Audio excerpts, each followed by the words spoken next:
Hola. Si podem posar consciència en que les coses estan interconnectades,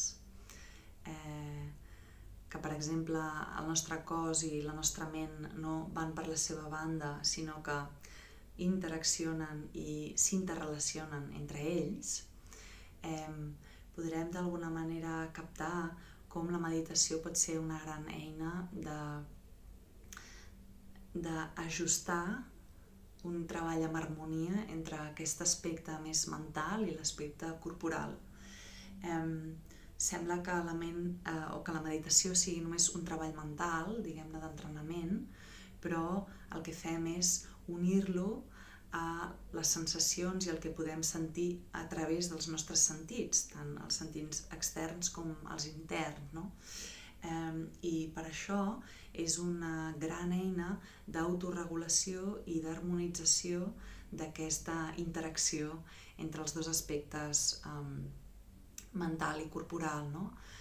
No sé si t'has adonat que de vegades tens mals d'esquena, per exemple, o de cop caus malalta, o problemes intestinals, i té molt a veure amb l'estrès, té molt a veure amb si estàs donant voltes a les coses o té molt a veure amb si estàs preocupada.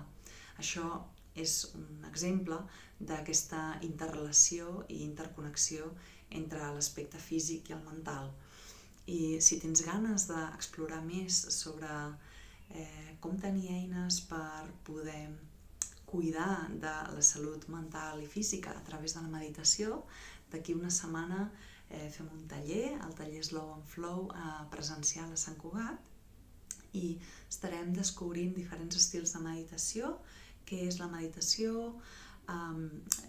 Tant pot servir per persones que s'inicien a la meditació com persones que ja tenen experiència, però veurem una mica els elements claus que hi ha en la meditació. Coneixerem també tècniques de respiració que ens ajuden a connectar més amb el cos, a entrar a la meditació.